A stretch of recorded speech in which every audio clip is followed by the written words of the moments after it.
పార్లమెంట్లో ఈ రోజున వక్ఫ్ బోర్డ్ సవరణ బిల్లు అధికారంలో ఉన్న ఎన్డీఏ పార్టీ ప్రవేశపెట్టింది. మనందరికీ తెలుసు. దాని మీద ముస్లిం పర్సనల్ లా బోర్డ్, దేశవ్యాప్తంగా ముస్లిం పెద్దలు కొంతమంది ఆందోళన చేస్తూ ఉన్నారు. ఇది సరైనది కాదు. మా వక్ఫ్ బోర్డ్ సవరణ బిల్లు ప్రవేశపెట్టడానికి వీల్లేదు. అందులో మీరు ఏదైతే సూచించారో ఆ పాయింట్స్ అన్నీ కూడా, ఆ సవరణలన్నీ కూడా మేము వ్యతిరేకిస్తామని చెప్పి వాళ్ళు చెప్పడం జరిగింది.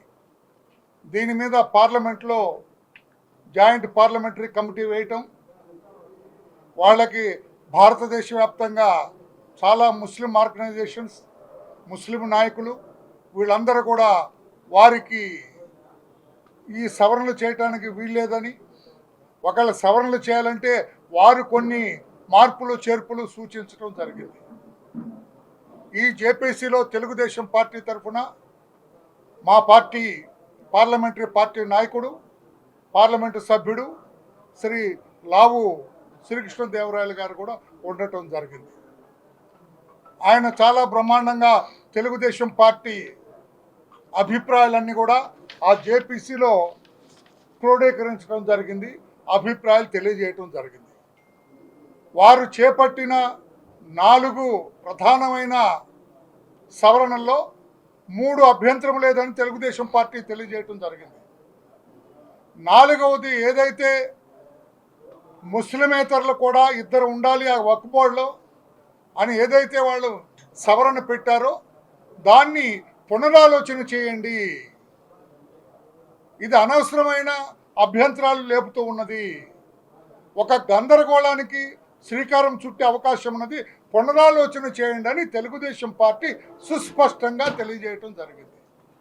ఐ రిపీట్, తెలుగుదేశం పార్టీ సుస్పష్టంగా తెలియజేసింది, పునరాలోచన చేయండి. దీని మీద మిగతా 3 అన్ని అంగీకరించడం జరిగింది. పునరాలోచన చేయమని మిగతా ఈ ఏదైతే జేపీసీకి వచ్చిన అన్ని అర్జీలు కూడా అవే. చంద్రబాబు గారు దీని మీద సుస్పష్టంగా చెప్పారు.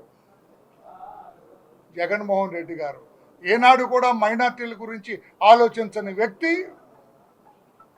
ఎన్డీఏ ఏది చెబితే అది డూడు బసవనలాగా తలాడించిన వ్యక్తి. ఈ రోజున నేను బాయ్కాట్ చేస్తున్నా, వక్ఫ్ బోర్డు సవరణలు చేయటానికి వీలేదు అని చెప్పి ఆయన మాట్లాడుతూ ఉన్నారు. ఇది సరైనది కాదని ముస్లిం సోదరులందరికీ తెలియజేస్తున్నారు. మొసలి కన్నీరు కారుస్తూ ఉన్నారు జగన్మోహన్ రెడ్డి గారు. తెలుగుదేశం పార్టీ మీద విద్వేషాన్ని ఆయన వెళ్ళగక్కుతున్నారు. ముస్లిం సోదరులకి వ్యతిరేకంగా ఆయన ప్రచారం చేస్తున్నారు. సరైనది కాదు. పాత్రికేయ సోదరులు కూడా నేను చెప్పేది ఒక హాఫ్ మినిట్ నేను తెలియజేస్తాను. ఈ రోజున ఈ బిల్లు పాస్ అవ్వాలంటే 272 ఓట్లు కావాలా? పాత్రికేయ నోట్ చేసుకోండి, 272 ఓట్లు కావాలా బిల్లు పాస్ అవ్వాలంటే. ఇప్పుడు out of 209 MPs supporting the ఎన్డీఏకి 293 మంది ఉన్నారు. 293 మంది ఎన్డీఏకి ఉంటే 272 ఓట్లుంటే చాలు, పాస్ అయిపోతుంది. జనం ఏమనుకుంటున్నారు, చంద్రబాబు గారి 16 బయటకు వస్తే బిల్లు ఆగిపోద్ది కదా అంటున్నారు. 293 నుంచి 16 చేస్తే 277 ఉన్నాయి వాళ్ళకి. దయచేసి క్యాచ్ చేయాలి. 272 పాస్ అవటానికి కావాలి. చంద్రబాబు గారు తెలుగుదేశం పార్టీ 16 సీట్లు కూడా ఓకే పక్కకు వస్తే 277 ఉన్నాయి అంటే పాస్ అవుద్దా ఆగుద్దా? పాస్ అయిపోతుంది కదా. ఇప్పుడు చంద్రబాబు గారు పక్కకు రావాలని చెప్పి ఆయన ఛాలెంజ్ విసురుతున్నాడు. ఓయ్ అమాయక చక్రవర్తి, చదువు సంఖ్య లేని జగన్మోహన్ రెడ్డి గారు, నీకు అర్థమై చావదు. ఇది ఒక సంఖ్య, ఇది ఓటర్ల సంఖ్య ఇది. అందుకని తెలుగుదేశం పార్టీ పార్లమెంటులో ఈ వక్ఫ్ బోర్డు సవరణ బిల్లుకి ఓటు వేసినా వేయకపోయినా బిల్లు పాస్ అవుతుంది. బిల్లేం ఆగదు. ఇది అర్థం చేసుకోమని ఆ అమాయక చక్రవర్తి జగన్మోహన్ రెడ్డికి నేను తెలియజేస్తూ ఉన్నాను. చంద్రబాబు గారు స్పష్టంగా తెలియజేశారు, పర్సనల్గా చెప్పారు. జేపీసీలో మెంబర్గా ఉన్న లావు శ్రీకృష్ణదేవరాయలు ఎంపీ ద్వారా కూడా చెప్పారు. మా పార్టీలోని ముస్లిం నాయకులు చంద్రబాబు గారిని కలిసినప్పుడు వారికి అదే చెప్పారు.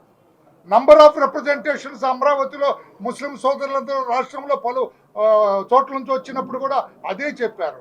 దాన్ని కూడా మేము ఆలోచించమని చెప్పాం, పునరాలోచన చేయమన్నాం.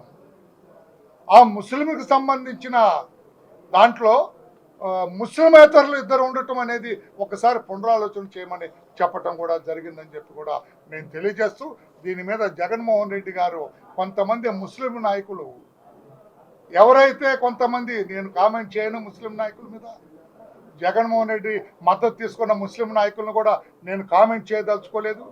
కానీ ఆలోచించండి అని మాత్రం చెప్పను. ముస్లిం పర్సనల్ బోర్డు ఏదైతే ఉందో వాళ్ళు వ్యతిరేకించారు, మేము కాదంటలేదు. ముస్లిమేతరులు ఆ ఒక్క బోర్డులో ఉండటానికి వీలేదన్నారు, ఓకే అది. బట్ వాళ్ళకి మెజార్టీ ఉంది, అబ్సల్యూట్ మెజార్టీ ఉంది. తెలుగుదేశం పార్టీ లేకపోయినా కూడా 277 సభ్యులు ఉన్నారు కనుక ఆ బిల్లు పాస్ అవుతుందని చెప్పి కూడా జగన్మోహన్ రెడ్డి గారు తెలియదు. సో ఇప్పుడు తెలుగుదేశం పార్టీకి నీ ఛాలెంజ్ వేస్ట్ కదా, దమ్ముంటే బయటికి రండి అంటున్నారు. దమ్మేంటి ఇందులో? మన రాష్ట్ర ప్రయోజనాలు చంద్రబాబు నాయుడు గారికి ముఖ్యం. ఎప్పుడైతే మోడీ గారితో ఎన్డీఏ ప్రభుత్వంతో మనం కొంచెం సఖ్యతగా ఉంటే మన రాష్ట్రాన్ని అభివృద్ధి చేసుకునే అవకాశం ఉంది. ఎక్కడ ఇప్పుడు ఇన్ని కోట్ల రూపాయలు అమరావతికి కానీ, పోలవరానికి కానీ, రాష్ట్ర అభివృద్ధికి కానీ, ఇప్పుడు రైతులకు కానీ వీళ్ళందరికీ వస్తున్నాయంటే మనం కొంచెం సఖ్యత మెయింటైన్ చేస్తున్నాం. రాష్ట్ర ప్రజల అభ్యున్నతి, రాష్ట్ర సర్వతోముఖాభివృద్ధి దృష్టిలో పెట్టుకొని చంద్రబాబు నాయుడు గారు ఎన్డీఏతో ఉంటూ ఉన్నారు, ఎన్డీఏతో భాగస్వామిలో ఉన్నారు, రాష్ట్రాన్ని అభివృద్ధి చేసుకోవడానికి చిత్తశుద్ధితో ఉన్నారు. జగన్మోహన్ రెడ్డి నేను అడుగుతున్నా, మీరు ముఖ్యమంత్రిగా ఉన్న 5 ఏళ్ళలో ఏం చేసి, what you have done to Muslim society? ఏం చేశారు మీరు? హజ్ హౌస్ కట్టింది చంద్రబాబు నాయుడు గారు, మీరు ఏమైనా కట్టారా 5 ఏళ్ల పరిపాలనలో? హజ్ హౌస్ కట్టు, ఆనాడే 12 కోట్లు ఖర్చు పెట్టి హజ్ హౌస్ నిర్మాణం. ముస్లింస్ మక్కా వెళ్తుంటే వాళ్ళకి కావాల్సిన డబ్బంతా కూడా ఆయన ఇచ్చారు, మీరు ఏమైనా చేశారా? రూపాయి ఇవ్వటానికి కళ్ళనీళ్ళు పెట్టుకున్నారు మీరు జగన్మోహన్ రెడ్డి గారు. ముస్లింలకి వాళ్ళకి పెళ్లి చేసుకుంటుంటే దుల్హన్ పేరు మీద ₹1,00,000 వాళ్ళకి ఇచ్చారు.